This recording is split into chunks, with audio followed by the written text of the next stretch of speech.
सबसे पहले तो ये कहूँगी कि जैसा मैम ने बताया कि मैंने कैसे शुरुआत किया, स्कूल में थोड़ा सा दिमाग में था।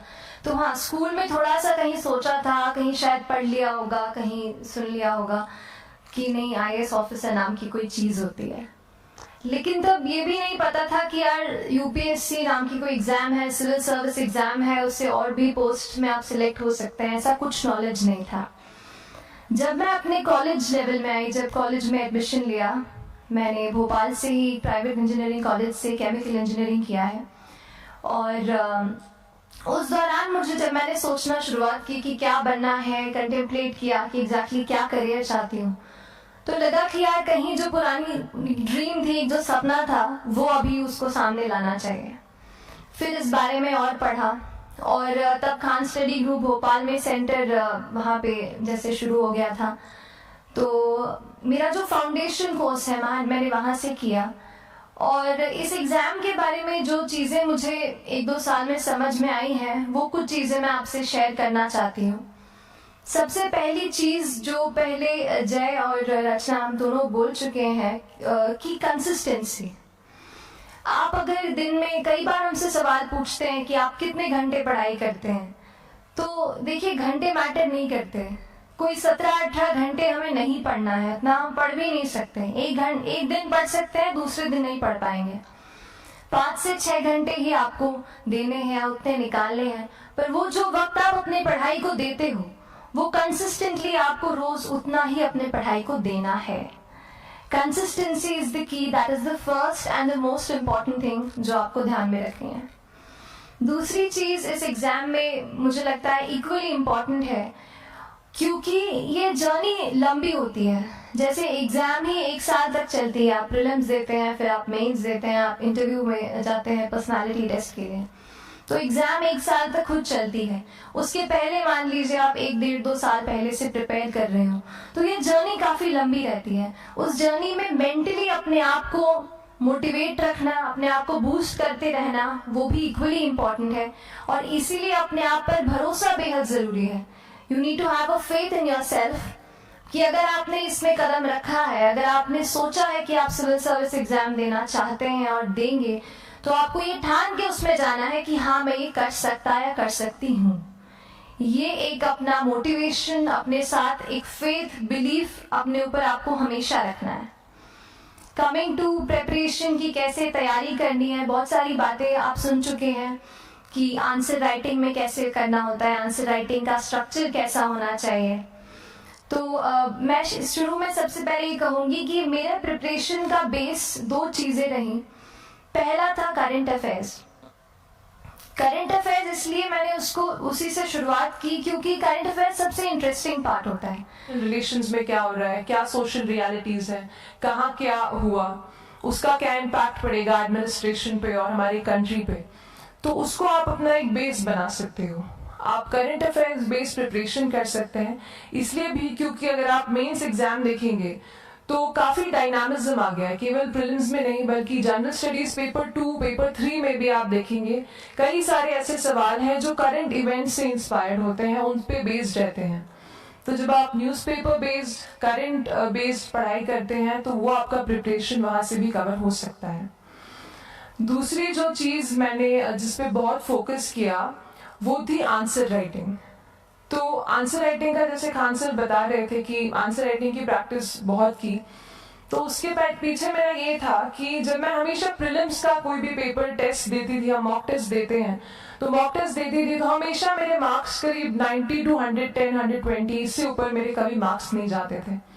तो मुझे हमेशा ये डर था कि यार प्रीलिम्स में कहीं मेरा कुछ, क्योंकि कट ऑफ भी इसी कुछ रेंज में जाता है, तो हमेशा लगता था कि यार कुछ गड़बड़ यहाँ ना हो जाए।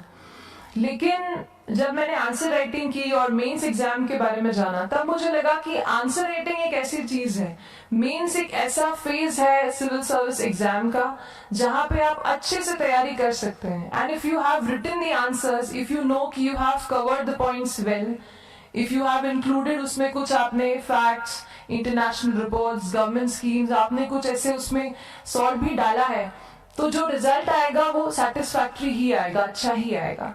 तो मेंस एक ऐसा पार्ट है जिसपे आप काफी बैंक ऑन कर सकते हो। मैं जब पर्सनालिटी टेस्ट भी मैंने दिया, तो इस बार भी आप नंबर्स देखेंगे तो आसपास की रैंक के हिसाब से मेरे नंबर्स उसमें कम हैं, लेकिन it is just the general studies and the answer writing part, जो मेंस के जो वो है मार्क्स हैं या मेंस का जो एक फैक्टर रहा, वो मेरे लिए सबसे ज़्यादा इंपॉर्टेंट डिसाइडिंग फैक्टर रहा है। तो अपना एक्सपीरियंस यही बताऊंगी कि आंसर राइटिंग पे आप विशेष फोकस कीजिए।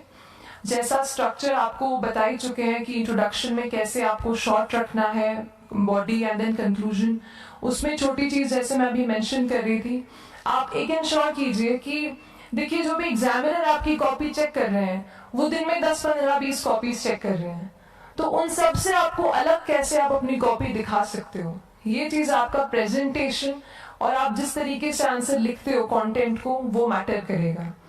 आप इंश्योर कर सकते हैं कि आपके आंसर में कुछ फैक्ट्स, गवर्नमेंट की स्कीम्स, कुछ कमिटीज बैठती हैं, जैसे एक प्रिवेसी पे justice BN Shri Krishna committee की रिपोर्ट आई है, तो आप मान लीजिए आपको कोई प्रिवेसी पे सवाल आ गया तो आपने उन कमेटी का नाम कोट कर दिया। ऐसे बहुत सारी कमिटीज होती हैं।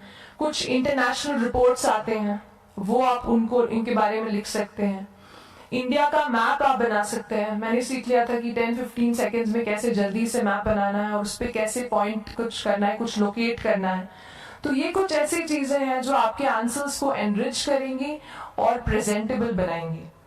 तो इस तरीके से आंसर्स पे जैसे हम क्लास करते हैं, लेकिन उसके साथ साथ आपको ये कोशिश करनी है कि 1 से 2 आंसर पर डे आपको जरूर लिखने ही लिखने हैं, apart from the test series that you are doing. Answer writing से 2-3 चीजें होती हैं, ना केवल हमारी एक लिखने का हमें समझ आता है हम क्या लिखते हैं कैसा है, पर हमारा कॉम्प्रिहेंशन भी इम्प्रूव होता है। हमें कितना समझ में आया वो भी हमें खुद समझ आता है जब हम आंसर्स लिखते हैं। और इसीलिए आंसर राइटिंग पे आप फोकस कीजिए, 1 से 2 आंसर जरूर लिखिए। और आंसर राइटिंग के बाद the third pillar of my preparation, जो काफी इंपॉर्टेंट जिसने रोल प्ले किया, that was tests and test series and mocks. देखिए हम पढ़ रहे हैं यहाँ पर, I also come to the point कि हम कैसे दिल्ली, भोपाल और इंदौर में प्रिपेयर करके बिना दिल्ली जाए हम कैसे कर सकते हैं, आई कम टू दैट पॉइंट। पर उसके पहले टेस्ट की थोड़ी बात कर लेती हूँ कि टेस्ट देना क्यों जरूरी है। हम ये जो एग्जाम दे रहे हैं सिविल सर्विस की, एक ऑल इंडिया लेवल एग्जाम है and it's cut throat competition. तो उसके लिए आप केवल पढ़ते रहे, सारी बुक्स, मटेरियल्स, स्टैंडर्ड ये करंट का सब पढ़ लें, लेकिन अगर आप ये नहीं जज कर पाए कि आपका क्या लेवल है at an all India level, तो चीजें समझ में आप नहीं, मतलब आप आगे नहीं बढ़ पाएंगे या सही डायरेक्शन नहीं पकड़ पाएंगे। तो इसलिए आप टेस्ट से घबराइए मत। कई बार टेस्ट का इनर्शिया होता है, ऐसे लगता है कि जब तक पूरा सिलेबस कंप्लीट नहीं कर लूं तब तक टेस्ट नहीं दूंगा, लेकिन सच में बात ये होती है कि जब तक हम GS के मतलब पेपर देने अंदर भी घुसते हैं ना, तब भी उस सेकंड पे लग रहा होता है कि कुछ छूट गया है हमारा। तो ये चीज होगी ही, इसीलिए ये मैं कभी मत सोचिए कि जब तक पूरा सिलेबस नहीं कर लूं टेस्ट नहीं दूंगा। जैसे आपका एक थोड़ा बेस बन जाता है प्रिपरेशन का, आप टेस्ट दीजिए, चाहे वो प्रीलिम्स का MCQ का टेस्ट हो या मेंस का राइटिंग स्किल की प्रैक्टिस हो, टेस्ट पे आप फोकस कीजिए।